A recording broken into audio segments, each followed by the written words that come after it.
Hello everyone, welcome to Light Beam Classes. जैसा कि आपको पता है अब बहुत कम टाइम रह गया आपके बोर्ड्स के लिए, तो आज मैं कुछ लास्ट टिप्स लेके आया हूँ, ऐसे लास्ट मोमेंट टिप्स लेके आया हूँ कि कैसे करके अपना नंबर को इंक्रीज कर सकते हैं, बूस्ट कर सकते हैं। ऐसे बहुत सारे एडवाइजरी आपको वीडियोस वगैरह मिलेंगे ही, जहाँ पे किसी ने अपने तरीके से एडवाइस दिया है कैसे करके नंबर बूस्ट किए जा सकते हैं। ये इस पे थोड़ा सा मेरा फेयर शेयर है, आप देखें इसको। बहुत उम्मीद करता हूँ कि अगर ये जैसा मैंने बोला है अगर वैसे इम्प्लीमेंट करेंगे तो आपके मार्क्स में टोटल 5, 6, 7% का टोटल इंप्रूवमेंट तक को देखने मिल सकता है। बेसिकली टारगेट ये है कि 84, 85% तक जिनका आता है उनको कैसे करके 92, 93, 94 तक का जो मार्जिन है वो टच करना है। सबसे पहले क्या अप्रोच होना चाहिए, है ना, पढ़ाई का क्या अप्रोच होना चाहिए, लास्ट मोमेंट में हमारे अप्रोच क्या होना चाहिए। तो सबसे इंपॉर्टेंट है सैम्पल पेपर्स, है ना। सबने सुना ही होगा, बहुत बार हम कहते हैं कि सैम्पल पेपर्स का कितना योगदान है, सभी को जानते ही हैं। तो सैम्पल पेपर्स वो तो ठीक है, सैम्पल पेपर्स बनाते हैं, पर ये सैम्पल पेपर्स बनाने का सही तरीका क्या होता है, जहाँ पे बहुत सारे लोग मार्क खाते हैं। कैसे होता है, देखिए सैम्पल पेपर जनरली कभी बनाने बैठे, ठीक है, 3 घंटे का एग्जाम होगा मान लेते हैं, तो कोई ठीक है 2 घंटे तक बना लिया, फिर बीच में उठ के घूम रहा है कि चलो इतना तो बना ही लिया, बाकी का 1 घंटा में कर लेंगे, छोड़ दिया। ये सब सारा चीज़ नहीं होना चाहिए। बहुत डेडिकेटेड वे में सैम्पल पेपर ऐसे सॉल्व करना है जैसे कि आप एग्जाम का पेपर सॉल्व कर रहे हैं। और जो सबसे बड़ा गलती करते हैं लोग सैम्पल पेपर सॉल्व करते वक्त, वो ये करते हैं कि रात में जब भी फ्री हैं, है ना, जब जनरली वो रात में पढ़ने बैठते हैं या फ्री होते हैं कि 3 घंटा रात में फ्री रहूंगा तब सैम्पल पेपर बनाऊंगा। अच्छा बात है, कंसंट्रेशन आपका पीक पे होता है, पर आपको करना ये चाहिए कि आपको सैम्पल पेपर जनरली उस टाइम पे सॉल्व करना चाहिए जिस टाइम पे आपका एग्जाम है। मान लेते हैं 10 बजे से 1 बजे तक का एग्जाम है या 2 बजे से 5 बजे तक का एग्जाम है, तो जब भी आपका एग्जाम होता है तो उसी टाइम पे आपको सैम्पल पेपर बनाना है, ताकि आपका जो बॉडी है और ब्रेन है उस तरीके से हैबिचुएटेड हो जाए। हमारा जो सार्केडियन रिदम है शरीर का, हमारा जो बेसिकली स्लीप साइकिल है, वो बहुत ज़्यादा डिपेंड करता है कि मतलब बहुत ज़्यादा उस पर असर करता है हमारा टोटल जो एग्जाम के दिन परफॉर्मेंस कैसा होगा। फॉर एग्जाम्पल ज़्यादातर बच्चों का आदत होता है रात में जग के पढ़ते हैं, 4 बजे तक 5 बजे तक पढ़ते हैं, फिर सुबह 12 बजे तक उठते हैं आराम से। दिक्कत ये आती है कि आपका एग्जाम मान लेते हैं 10 बजे स्टार्ट होने वाला है, तो आपको उस दिन 8 बजे उठना पड़ेगा और आपकी नींद पूरी नहीं होगी, और नींद पूरा नहीं होने का मतलब आप अपना फुल एफिशिएंसी के साथ एग्जाम नहीं दे सकते। एकदम मैं गारंटी देता हूँ कि ऑलमोस्ट 10%, 15% जो आपका जो डेटा है आपके दिमाग में जो स्टोर है वो निकल जाएगा, just because you didn't get enough sleep. ये फैक्ट है, आप ये माने नहीं माने, आपको एग्जाम के दिन आपको पता चलेगा। ऊपर से ये होता है कि ऑलरेडी हम रात वगैरह में पढ़ रहे होते हैं, तो ठीक है, अच्छी बात है, पर जब एग्ज़ाम होता है तो अभी आपके लिए तो बड़ा नर्वसनेस वाली फीलिंग रहती होगी।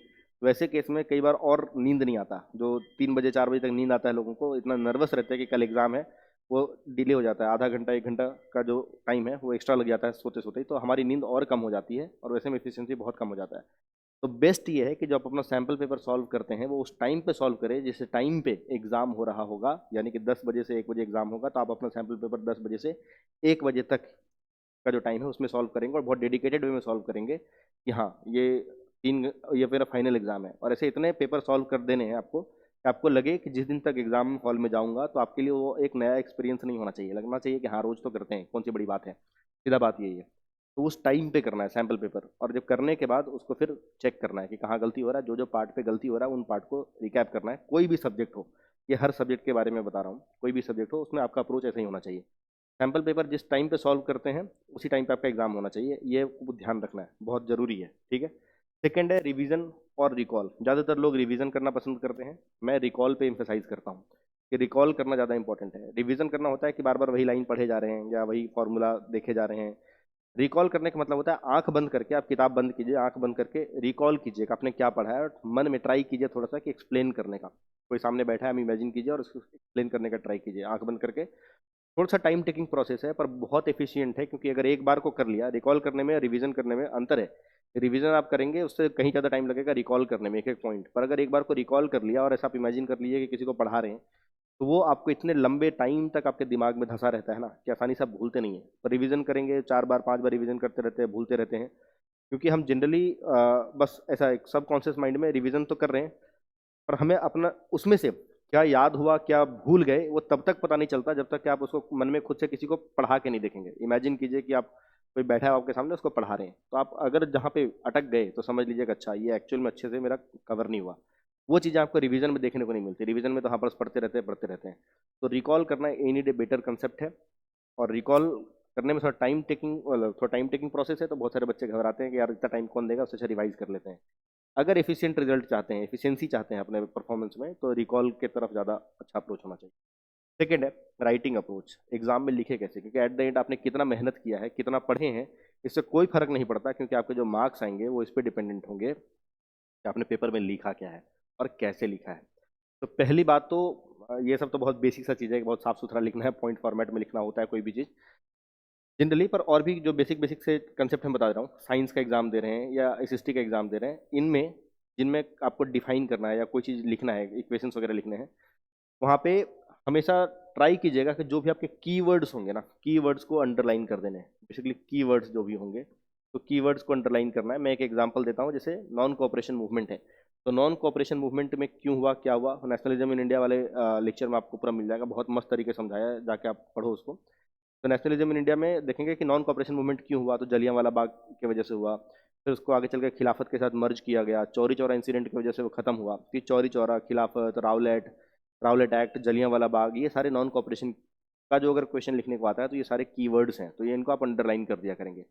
इससे एग्जामिनर का ऐसे थोड़ा सा मेहनत बचेगा कीवर्ड ढूंढने में, और एग्जामिनर का काम आप जितना आसान करेंगे, आपके मार्क्स उतने ही अच्छे होंगे, सीधा बात यही है। तो राइटिंग अप्रोच में पहले कीवर्ड्स आपका आंसर में होना चाहिए, और कीवर्ड्स अंडरलाइन करेंगे, वो बहुत इंपॉर्टेंट है। सेकेंड है, जहाँ पे भी आप जनरली फ्लो चार्ट का है ना या डायग्राम का इस्तेमाल कर सकते हैं, आप बिल्कुल करें। उससे टीचर को ऐसा कई बार लगता है कि आपको लगता है कि यार ये नहीं, हमें पॉइंट फॉर्म में लिखना है, नहीं, हमेशा इस्तेमाल करें। जहाँ पे फ्लो चार्ट कर सकते हैं, वो एनी डे बेटर होता है, एग्जामिनर के लिए आसान होता है। और मैंने बोला एग्जामिनर का काम आप जितना आसान करेंगे, आपका काम उतना ज़्यादा आसान होगा। थर्ड चीज़ ये है कि जब भी कोई चीज़ को हम लिख रहे होते हैं, तो फॉर एग्जांपल मान लीजिए डिफरेंशिएट बिटवीन आया, तो हम उसको हमेशा कॉलम के फॉर्मेट में लिखेंगे। पॉइंट के फॉर्मेट में लिखने नहीं लिखना है, कॉलम के फॉर्मेट में लिखना है। डिफरेंशिएट हमेशा ऐसे लिखना है। और ज़्यादातर जहाँ पे भी आप पॉइंट फॉर्मेट में लिख सकते हैं, पॉइंट फॉर्मेट का इस्तेमाल करें, पैराग्राफ के फॉर्म में ना लिखें। वो ऐसा लगता है कि he is beating around the Bush, ये एग्जामिनर को लगता है कि आता जाता है, इसको कुछ नहीं है, बस ये बात घुमा फिरा रहा है। पॉइंट फॉर्मेट में लिखें, भले एक दो पॉइंट कम आता हो चलेगा, पर लिखिए पॉइंट फॉर्मेट में, ठीक है। तो ये आपको याद रखना है मेजर, जो आपके इसमें अभी के लिए लास्ट जो स्टेप्स आपको कैसे तैयारी करनी है। तो पहला है सैम्पल पेपर तो बनाए जितना ज़्यादा हो सके, और सैम्पल पेपर उस टाइम पे बनाए जिस टाइम पे आपका एग्जाम है ना। सीधा सीधा बात ये है, हमारे शरीर का जो स्लीप साइकिल है, हमारे सार्काडियन रिदम है जो हमारे शरीर का, उसका एडजस्ट करना है टाइम के हिसाब से। अब 10 बजे आप उठ जाएंगे टेस्ट पेपर बनाने के लिए, तो ऑब्वियस सी बात है कि आपको रात में जल्दी नींद आएगी। तो जल्दी सोएंगे तो एग्जाम के दिन पे आपका नींद पूरा रहेगा, और बहुत अच्छे से आप एग्जाम दे सकते हैं। इससे इसके वजह से 2-3-4% का टोटल जो मार्क्स है उसमें अंतर देखने को मिलता है। सेकेंड है, रिवीजन से ज़्यादा रिकॉल करने पे फोकस करें। रिकॉल करने में टाइम ज़्यादा लगेगा, पर एक रिकॉल कई रिवीजन के बराबर होता है।